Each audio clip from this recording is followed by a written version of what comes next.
Welcome back to another episode of The Hit. My name is James Layton, CEO and founder of Anderson James. This is the podcast where every single week I bring you a leader from our sector to discuss some of the biggest challenges in UK housing today. Today I was delighted to be joined by Boris Worrall, Chief Executive of Rooftop Housing.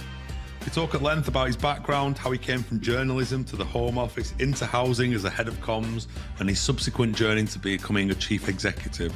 How he took the reins from someone that had been in post for 20 years as chief exec, how he's taken the organisation back to brilliant world-class basics, and some of the challenges and strategic objectives that he's got over the next 2 or 3 years that he's looking forward to implementing as an organisation. I hope you enjoy the episode, and if you do like it, I'd ask that you like and subscribe. Boris, welcome to the podcast. Yeah, it's really good to be here. How are you? I'm good. I've been to see Walsall at the weekend. They won, so world's a good place. Nice. Like I always like to start, do you mind just for the listeners just to give us an introduction to yourself, if you don't mind? Yeah, sure. So I'm Boris Worrall. I've been Group Chief Exec of Rooftop for around 6 years now, and we're very much a place-based housing association operating in South Worcestershire and North Gloucestershire. Lovely. And like I looked at how you got into the industry, so I'm always interested in this, but started off Home Office, then journalism. Talk to me about how you got into housing. What was the journey in? Yeah, so it's a long and convoluted story, but I always wanted to be a journalist. I had dreams when I was younger of, somehow changing the world and making it a better place. And I was quite a good journalist, and I did that for around about a decade.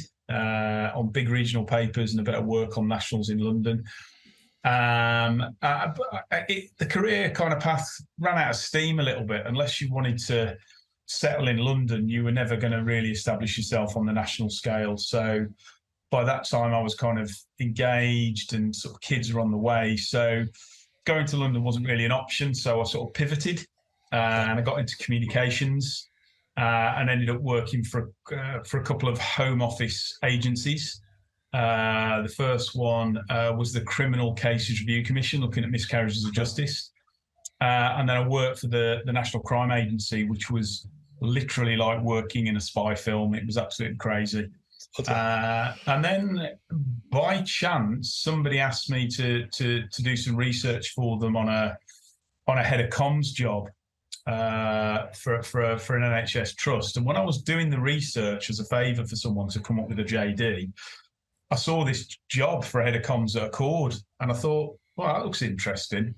And I applied, and to my kind of shock and surprise, I got the job.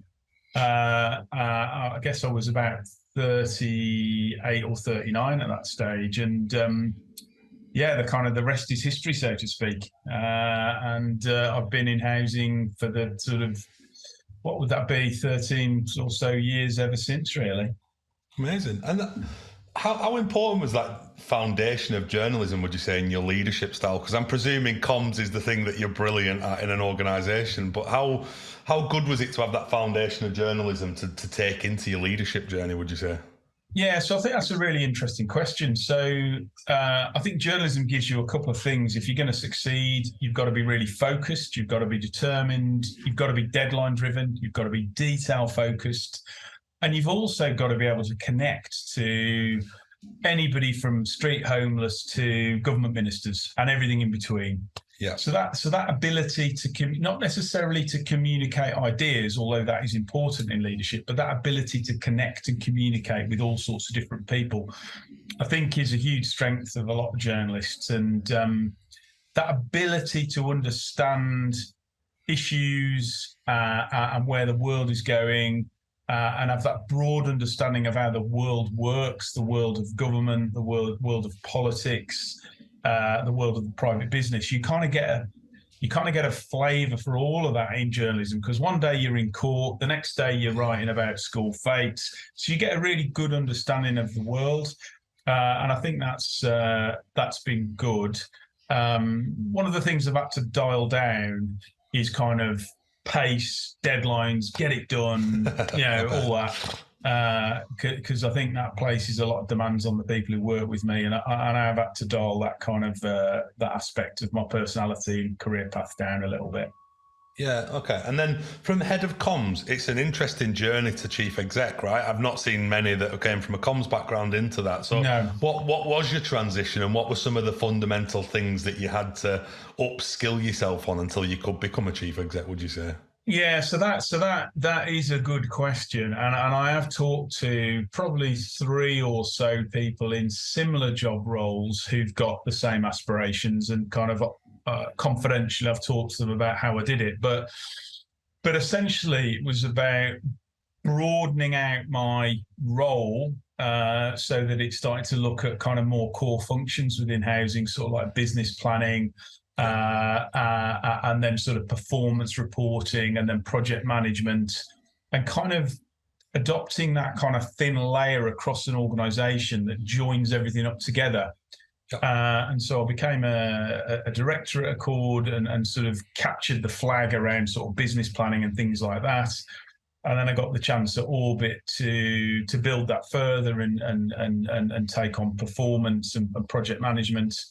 And what I had to really get to grips with was numbers. Journalists generally aren't very good at numbers. I had to understand finances. I had to understand how KPIs were produced, because, you know, if you're going to sit in an exec team as a director and challenge the big beasts of housing development and operations, and sort of hold them to help the exec hold them to account on performance, you've got to know your onions, otherwise you'll get absolutely torn apart, and rightly so. So I had to learn how the nuts and bolts worked, and my strategy was always to go into those meetings knowing more about those issues than anybody else in the room. And that, I think, is a massive career lesson. You know, be prepared. You know, the opposite of Boris Johnson, who, you know, fly by night, not on the detail. I was always up on speed on the detail. I used the people around me to help me get into that place. And that's one of the things I tell to people, or talk to people about, who are directors who want to be chief execs. You know, it's one of the things, you know, work hard, get across the detail, know your stuff, know the finances. Yeah, it's really good advice, that. And I know you took over the chief exec role that you're now in from someone that was in it for 20 years. So how was that transition? Because that's really interesting. And I suppose on top of that, what's been your reflections over that 6 years as well? Well, I could write a book about that, and maybe I will. I don't know if anyone would buy it. So I think, you know, Ian did a great job. He created a really tight, value for money, highly efficient engine. But it was a little bit like a really high spec car from the 80s or 90s. You know, it hadn't got electric windows and a sat nav and Bluetooth. So, you know, I had this sort of naive idea that within 2 or 3 years I could modernize something that was, you know, effectively built on 10, 20-year-old infrastructure. And it's actually taken me the best part of 5 years to implement new IT systems, create agile working, and to create a culture that is going to work in the very, very demanding operating environment that we have at the moment. I mean, I think there's a whole piece about leadership and where you put your effort.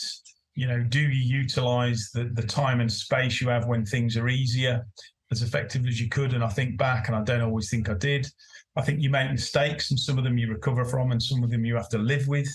You know, there's a whole deep and kind of interesting story for leaders, particularly first-time chief execs. You know, I think it's a gamble appointing them. I'm surprised they did.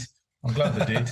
And I'm grateful that they did. But there's nothing quite like it. You know, there's no job quite like it. And it comes down to people management, judgment, resilience, the whole myriad of factors. You know, it's the best job in the world. It's the hardest job in the world. When it's good, it's brilliant. When it's bad, it's terrible. You know, sounds like Walsall, mate, to be honest. yeah. You could definitely draw that analogy. What were some of the things, as you reflect in that 6 years, that you got really right? And I suppose on the flip of that, what were some of the things that you wished you'd done differently? Yeah, so there are absolutely some things we got right. So one of them was an intuitive sense that we had to simplify and we had to rationalize. So we did some things like we collapsed the kind of governance structure into a single entity. We started to dispose of properties that were the wrong kind of properties in the wrong kind of places. So that whole simplification piece, which has been done in two phases, one in the first couple of years and one more recently, as the rent cap was coming upon us. That idea about really focus on what you're good at, I think we nailed that. I think although it's taken longer than I wished and expected, kind of culture change around agile working and empowerment of heads of service and directors, and that open, inclusive culture of trust, what does that look like? Well, nobody's really got an office. It's all open plan. All of that sort of stuff was absolutely the right thing, and predated the pandemic, actually, in terms of implementing that. So I think there were some big ticket things that we got absolutely right, sorted out, health, safety and landlord compliance and things like that, which, weren't up to speed with where the world was going, particularly post-Grenfell. So I think that was pretty good. Some of the things I regret were not getting stuck into operational performance early enough. Okay. Because things like, rent collection, rent arrears, and void and relet times, and some of those kind of absolutely nitty-gritty day job stuff. I guess I kind of assumed that we knew what we were doing, and to a point we did. But I should have probably spent more time in the engine room of it earlier on. Yeah. One of the downsides of adopting a perhaps slightly naive trust and verify kind of mindset is you kind of expect and trust that people are smashing it at that level. And I think unless you go in and really have a poke around, you can't really be sure. I think there's some things about people and structures as well. I could have been more ruthless around in the early years, and getting the right people and structures around you quicker, I would say, as a leader, really matters. And when I talk to people who are becoming chief execs occasionally or who want to, I always say to them, make your difficult choices, brutal choices, as soon as you can. Take the pain early. It'll reap dividends later on. Yeah. I think a good leader, though, as well, to give you some credit on that, you've got to give people the opportunity to develop, and you've got to give people the opportunity. Yeah. And also, in the world that we currently live in, it does take time to understand what you have got and what you haven't got. And I do think that, especially in a housing association, it's so complex. I don't think people quite understand the complexities sometimes unless you operate at chief exec level. I'm sure the complexity of having all of those different things going on concurrently is difficult to manage. No, you're right. And I think there is you're absolutely correct that you've got to give people a window to show and demonstrate what they can do. And you've also got to understand that most people don't perform at peak levels all the time, particularly if they're Warsaw players, in which case they often don't. But generally, even good people don't always hit the right notes all of the time. So you've got to develop a kind of a bandwidth for imperfection and a little bit of tolerance for failure. So I think that is a balance. And I think the other thing as a CEO is, some days it feels like whack-a-mole. You've got to pick your battles. You've got to pick them in the right order. You can't fix everything all at once.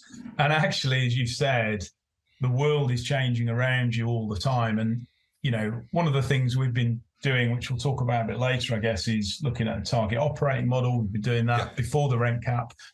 And that was designed to get us ahead of the curve. But unfortunately, the curve is moving so quickly, it's quite hard to get ahead. And just keeping up is a challenge. So I think you're right. There's a lot of complexity in there. Yeah. I had one thing that we talked about offline, and then I wanted to get into some of those things in a bit more detail. But you mentioned and you talked about, shedding that local authority skin when we spoke. Talk us through that, and how's that been achieved? Because that's quite important for a lot of organisations, I think.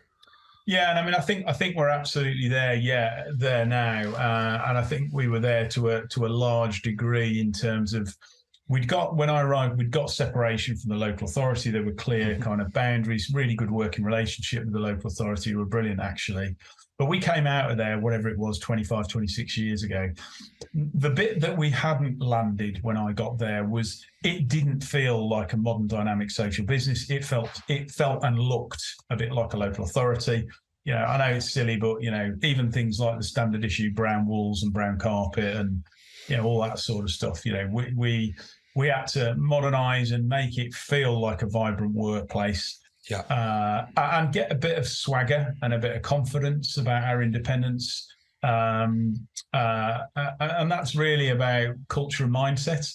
So I think it was the last 30% that we needed to do, because actually the kind of people we need in the business and we recruit and want to retain are going to be, we need dynamic people who are going to hit the high performance levels and are good communicators and, get stuff over the line. Now those traits occur in local authorities, of course they do. But having that sort of slightly more commercial mindset and a bit more zip and kind of get up and go, I think is important in the climate we're in. Yeah, and I agree with that, because I speak to a lot of people and they're still quite interlinked with the local authority, and they still haven't broken free as an organisation in their own right. And I think that's quite important, because some companies take 30, 40, 50 years to really move on as a dynamic organisation. So that's really interesting.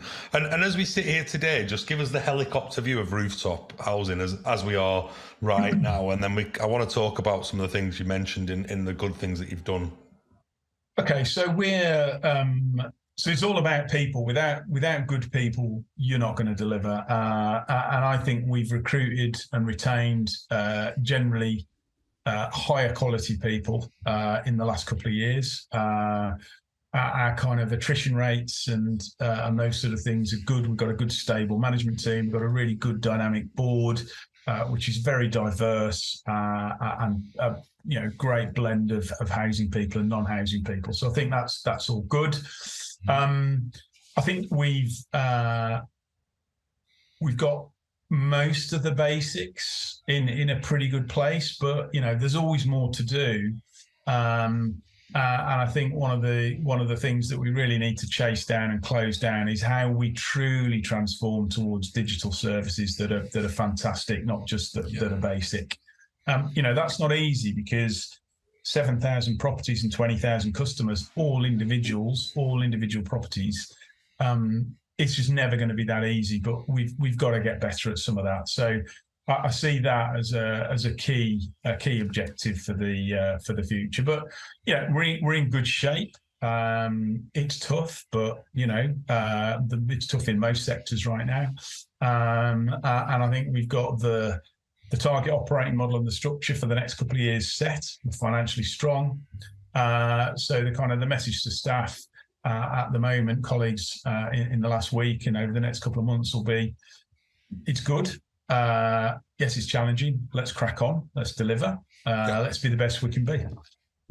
A few things that came up before we go on to target operating model was, you said you got your recruitment really right in the last couple of years. What changed? What did you implement? I'm always interested and curious to understand how people set out their recruitment strategy, but also make sure they get the right people for their organisation, which might not be the right people for other organisations. But what are some of the key things as you built your leadership team that you've looked out for, and some of the real key watch outs that you've made sure you avoid to get the right team around you? So I think our USP is got to be around culture and values and what it feels like to work at Rooftop. And that's underpinned by, really good packages around sort of flexible working, 9-day fortnights, really good rounded benefits, good holidays. But more than anything, a sense that this is a good place to work, a kind place to work, a place with positive energy that's doing good stuff, and a place where people consistently tell me they feel welcome and they feel at home. Now, that's important for us because we're surrounded by big housing associations with massive wage budgets. So, we're always going to struggle to compete pound for pound on that sort of stuff. So you can go earn bigger money doing similar jobs at nearby HAs. It will be different though. So we need to offer people that more niche career and kind of well-being in the workplace offer. Yeah. Another thing I know you mentioned, so how do you get the best in terms of performance? Because you talked about high performance, a big thing that I'm really passionate about in my own organisation, with that flexibility and that agile working piece. Because I don't think people have got it quite right yet. But what's been your recipe to success, if you will, to get that balance of high performance, delivering the right service for your customers, but also giving people the flexibility to enjoy life and have that work-life balance? What's been the recipe there? Yeah, I think you're right. I don't think the dust has quite settled on all of this. I've got some really strong beliefs on this. So, as soon as we could go back in the office, we were back in the office. As soon as we could open reception to customers, we opened reception to customers. So we debate this quite a lot at an exec and leadership team. We need most of our people, accepting some of them are kind of community-based and field-based. We need them generally to be in the office on a regular basis, okay? And I don't think we've quite got that balance right yet. The best way to do that is to show leadership in that way. I'm normally in the office 2 or 3 days a week, so with the exec team, heads of service need to be visible. So I think that there's an aspect there about kind of the hybrid world and all of that's not quite landed fully, but I'm reasonably comfortable with where we're at. I know some HAs kind of everyone out of the office and they've really struggled to get people back in. Yeah. We never went there. For me, it was always going to be middle ground. It was never going to be everyone back in or shut all the offices. It was always a middle way. So I think we've been all right on that one. The constant quandary for me is how do you create an organisation which is kind and welcoming and looks after people and has humanity at its core, but insists on strong accountability and high levels of performance. That is always the trick.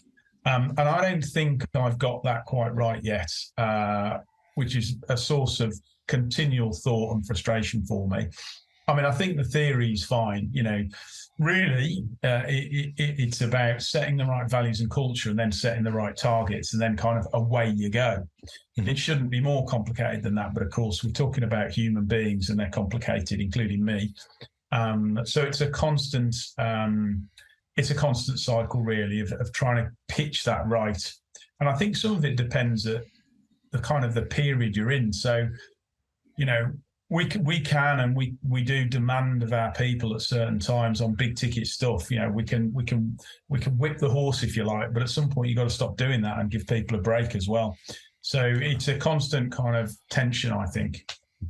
Yeah, I agree. We've not got it right either as a business. I went fully flexible, half flexible, hybrid. I've tried everything, and I don't think there's a perfect recipe. I think you've just got to be in tune with your people and the culture of your organisation and hope that you're doing the right things for the right reasons for your customers. And I still think there's a couple of chapters of the book yet to be written in terms of flexibility and agile working, but we'll come back to that. Look, I want to talk about some of the target operating model stuff and some of the stuff that you've done really well.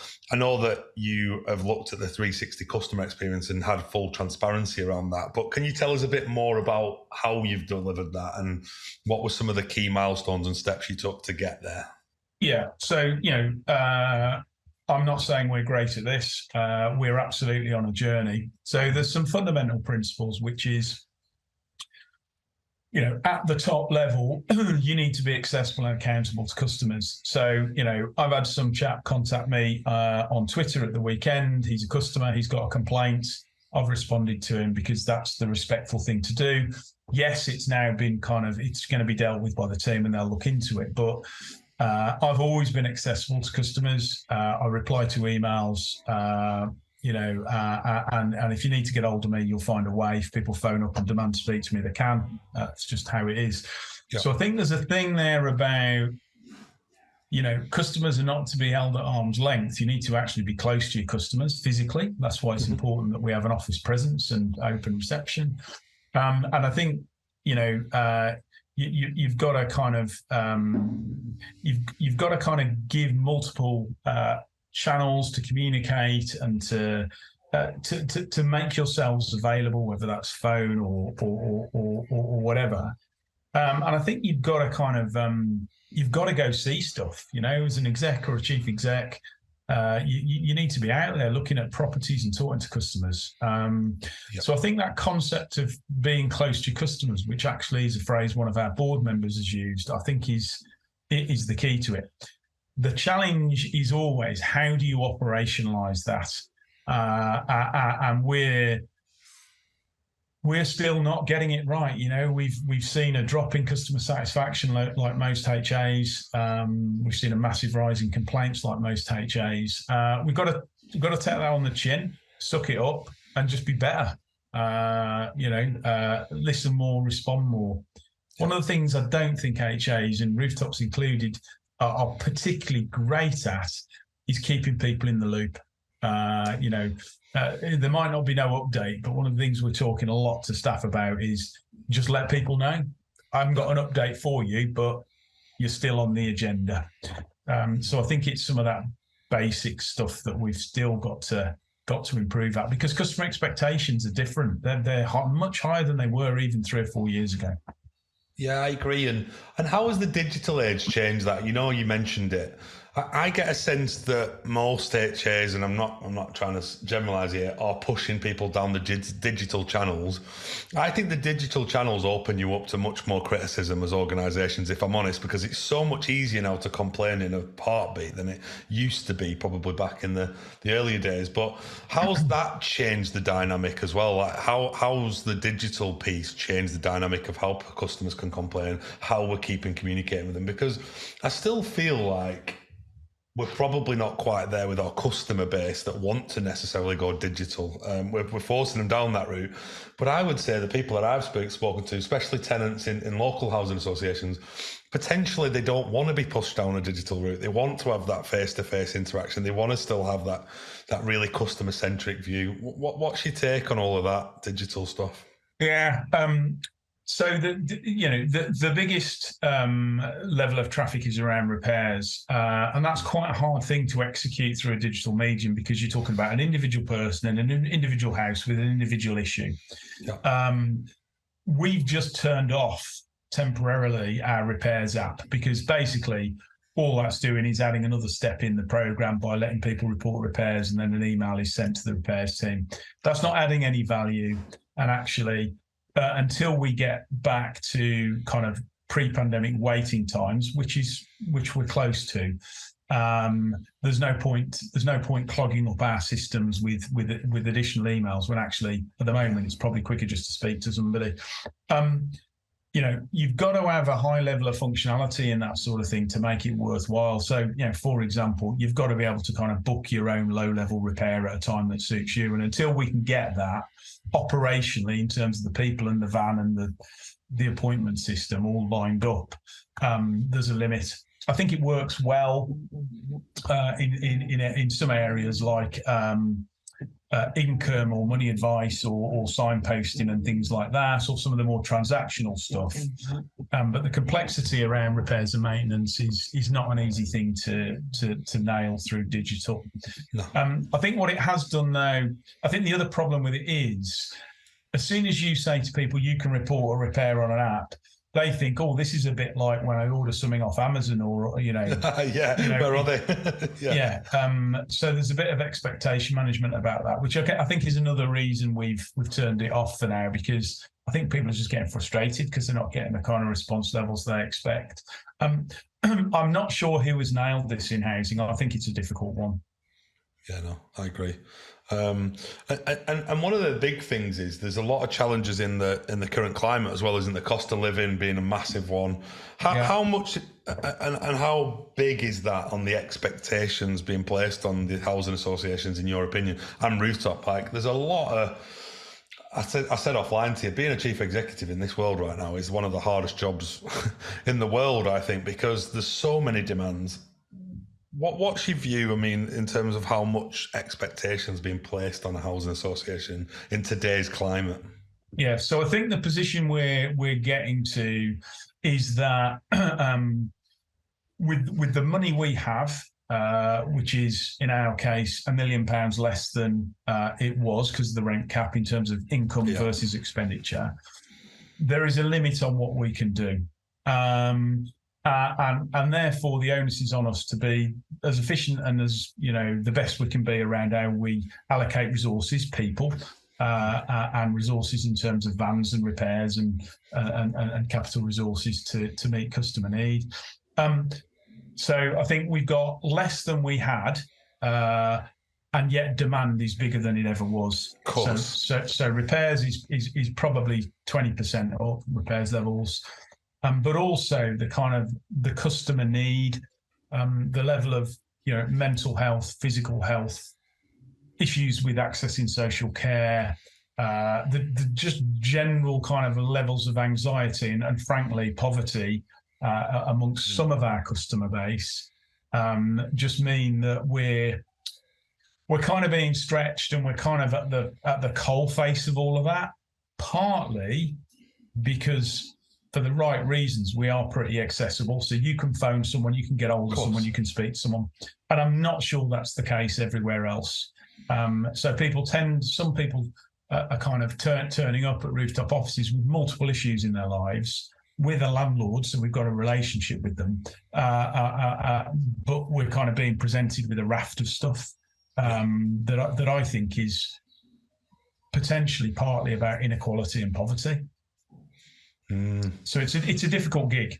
It is a difficult gig, and there doesn't seem like there's an immediate fix here, right? In terms of funding, or there's not a real fix or silver bullet that we're going to be able to take, and all of this goes away. I think it's going to be a 3 or 4 year cycle that we're going to have to just work our way through and do the best we can by customers. But as you say, you do turn into having to wear multiple hats as a housing association right now to try and at least listen to customers around their problems, even if you can't fix 50-60% of them.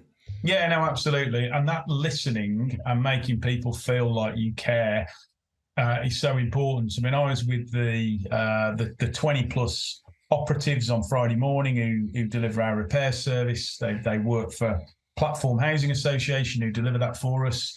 And I said to them on my slides, one of the most important things is if you can listen and empathise even when you say no.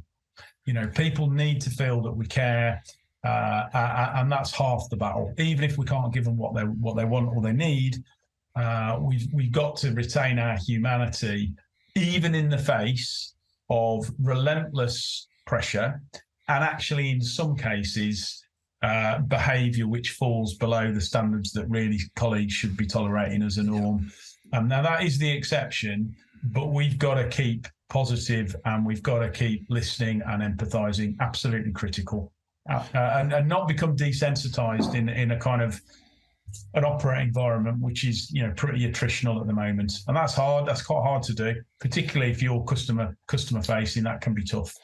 Yeah, and I've seen that from my perspective, certainly from a recruitment angle, that based on those 10% of people that behaviour levels aren't at the required standard, I think it's driving out some of our tradespeople from the marketplace because they've had enough, quite frankly, of having to do that customer service piece. How do we create that customer service within our trade staff, our frontline staff? How can we really, really get that message into them? Because it often is a two-sided job, is the trades role within our sector. One is you need to understand how to do the job, and the other is you've got to be absolutely customer-centric, and that's not always the case. So how do we communicate those messages and get people to adopt the way we want them to behave in those roles? Yeah, so I mean, really practical example. I started a leadership team meeting last week with all our heads of service, and I gave them each a quote from our customers about what we'd done in the last month. These were just taken out of our customer voice report. And I just said, take a minute and read what you've got in front of you. That is why we do what we do. Never forget it. Never forget that. And I shared that same sort of feedback with the the trade operatives who work for us on Friday as well. So I think it's about reminding people, however tough it is, let's never forget who we are and why we do what we do, and crucially, why it matters so much. Because without us, when you look at those customer comments, people are struggling, and they need us, and they need us to not become desensitized. Sometimes we're going to have to say no, and in some areas we're going to have to be tougher about that. But as long as we listen and we empathize and we're polite and respectful, that's fine. So I think we just got to keep drilling that into people and reminding people. Yeah, and the good work they're doing, right, as well. Like, there's so much good stuff happening, and we always shine the light on the bad, but there's so much good that happens on a daily basis. And I hear loads and loads of good reviews, but it seems that the wider media and other people seem to always shine the light on the bad stuff, and we've got to celebrate the good as well. So I think that's really nice. I mean, just on that, one of the things I've started to talk to stakeholders about, councillors and the like, is right. We do 18,000 repairs a year, right? So if we're hitting anything like 85-90% satisfaction, that is hundreds of repairs every week that we're knocking out the park. Okay. Of course, some of them are going to go wrong. That's just life. But we've got to remember that the vast majority of interactions, our people care. They do a good job.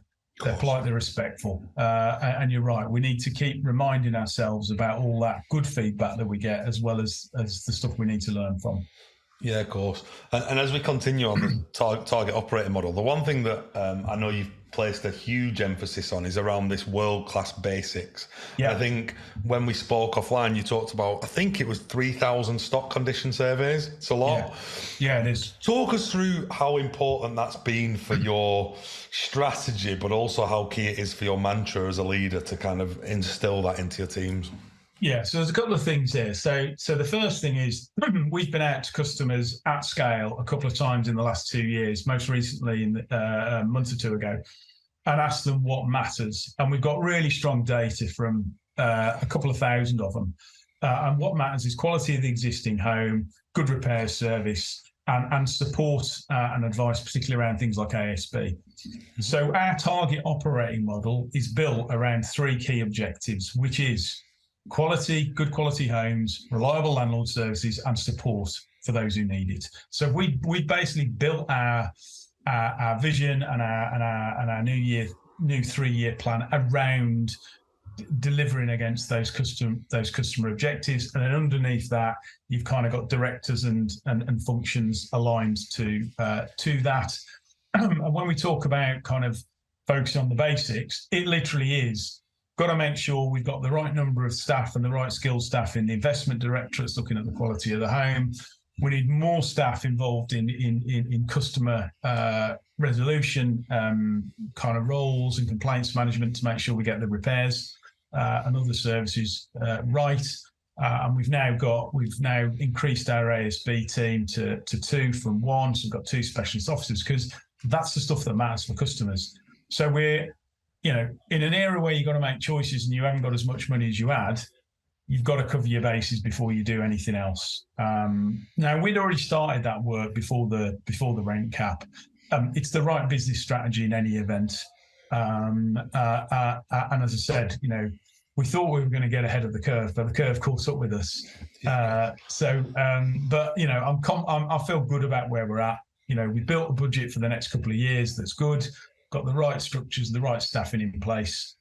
So in that sense, I feel confident about the next couple of years, and I want our colleagues to feel confident, and I want our customers to feel confident. I think we're doing a decent job, and we're doing all the right stuff. There's no confusion, there's no drift at Rooftop. We're really focused on what needs to happen, and that's a good place to be as a leader. Yeah, definitely. Simple but basic and effective, and I think that's important. And I noticed that you smashed your new homes target as well. I wanted to talk a little bit about that. How have you achieved it? What have you achieved? I suppose a wider point for the sector is how important is it we keep creating new homes as well? Yeah, so building new homes is important. We've got a housing shortage, and to be fair, government has backed housing with good levels of grant and flexible programmes. we really increased our development over the past 3 or 4 years and really pushed the envelope to get up to 150, 200 a year. I think in the last 12 months, we've probably built 170, something like that. Those are nearly all to high A-band energy spec as well. So that's another bit of kind of strategy that I'm really proud of. We build really good quality energy efficient homes. One of the largest providers of energy band A in the housing sector, given our size, it's a real achievement. That is going to have to decline a little bit because we've got to put more money into existing stock, quite rightly. But we need to keep that going, because I think once you mothball development, starting the engine up again, is going to take you a couple of years. So we don't want to lose that. And you know what? Local authorities need us to do it, and they want us to do it. So it's good. It's good. It's good both kind of for local people, but also for our relationships and for the local economies that we're still in the game. Yeah. Amazing. I love talking about like where you've come from and where you are today. It sounds like you've been on quite the journey and still quite a bit to do. But as we sort of look to the future, what are some of the key strategic goals for the organisation and for you as a leader, in the next 2 or 3 years? I know you've probably mapped this out, but what are some of the key milestones and things that you've got mapped out for the next 2 or 3 years? So we need to. So the biggest ticket item is historically our customer satisfaction was around about 90%. It's probably dropped by 10 or 15% in the last couple of years since the pandemic. We've got to get back up towards that 90. I think we're setting a target for around about mid-80s for the next couple of years, because it's just not that easy. And whether we can get back to 90, I don't know, but we've got to bloody try, because that's what we're here to do. So we've got to nail that. I think it's a big piece of work for us. We've talked about mass surveys of stock, about what does a modern, smart, long-term property investment program look like. The old days of, whatever it is, 25-year bathroom, kitchen cycles. We've got decarb coming up on the rails. We've got to bring all that together and create a new way of thinking around asset investment that delivers for the customer and delivers for the business. And I think for me, it's about we're putting a new operating model into place. It's evolution, not revolution. We want that to really hum and sing and really kind of feel like we've got massive momentum and clarity and pace and enthusiasm around it. So, the next couple of years for me look like creating that really high performing organisation that does a smaller number of things better than it ever did. Yeah, marginal gains. I love that sort of thing. That's important. And how do we, if I just think a bit more laterally, what's your view on how we bring, and one of the reasons I do the podcast really is, how do we bring that next generation of talent into our sector? And how do we make housing a career of choice, in your opinion? Everyone I speak to fell into it by some way, shape or form. But how do we make it a career of choice? And how do we bring that next generation of talent and that next generation of leaders through in our organisations? Okay, so there's some things that are going for it that I think are real core strengths. So one is, I think the reward, envelope is good. So wages and packages and flexible working and holidays and all that. It's a good offer. It's a good offer. It's generally pretty secure. It's interesting, and actually, there's loads of career opportunities. There's loads of HAs. You can either claw your way up through one you join, or you can pivot and come back. And there's lots of opportunities. A very dynamic sector in that way. Yeah. And it's a debate that CIH and NHF and you and others have had about how do we get people to see it's a career of choice? Do we need to? Maybe not. Because I think it is a great career. It's got all of the elements. So the only gap might be how we sort of market that and get the message out. And I think the challenge there is that one of the best strengths about the sector is, there's so many different roles in it. There's so many opportunities. And as you said at the start, it's a kind of complicated business. So kind of articulating that is pretty tricky, because the role of a trade operative who starts life as a plumber and then ends up as a team leader and then a head of assets and then a director on big sums of salary, that's absolutely doable. But how do you explain that? Of course. And actually, the skills and journey there are very different to someone in the finance team or someone in the housing team. But equally, there's opportunities, really loads of opportunities. So maybe it's about showing people what the kind of the sunlit uplands look like. Yeah, absolutely. And I noticed that you've become an early adopter of the CIH qualification. What do you think that means for the wider sector, and why is it so important for you as a leader? I think this is massive, and I was really pleased that we gripped this early, probably 12, 18 months ago, before the government kind of started to mandate some of this.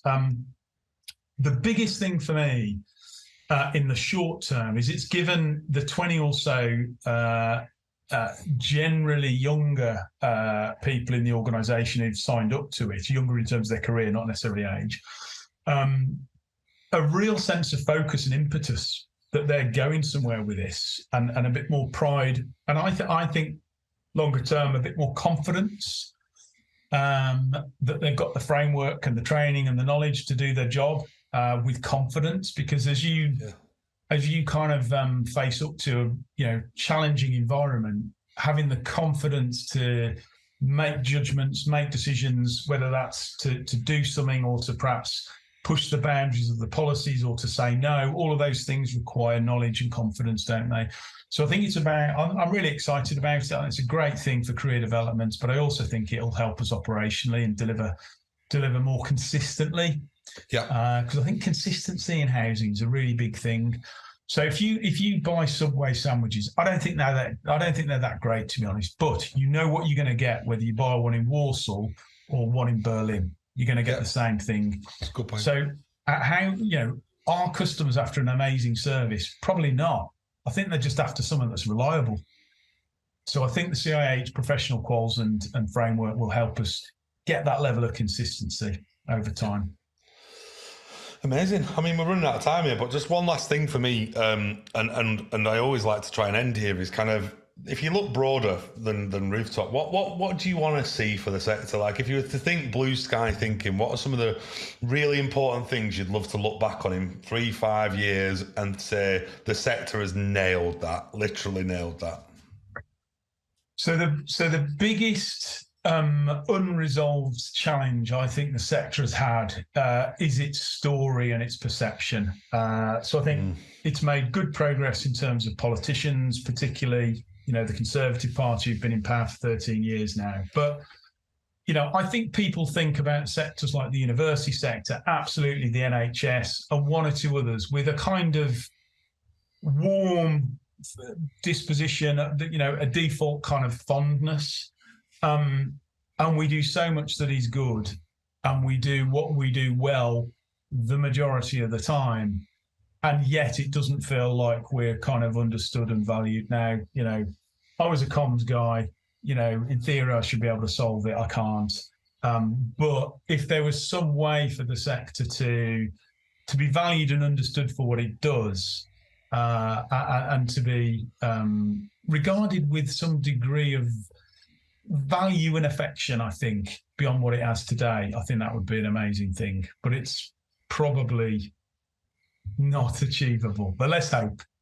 Yeah. Well, it's a nice way to finish. I think it's been really interesting to get an understanding of your journey, especially I think it gives hope to people that there's not just a linear way to get into the sector, and you can come from lots and lots of different backgrounds and be really successful.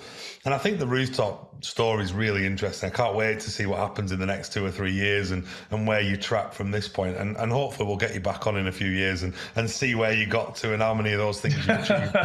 And hopefully Walsall will be higher up the leagues by then as well. Well, we can really, now you're really asking me to dream.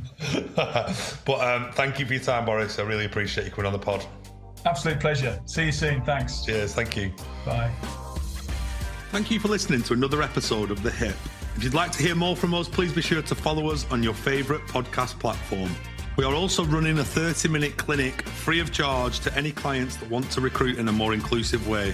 For more information, please reach out to us on our website, andersonjames.com.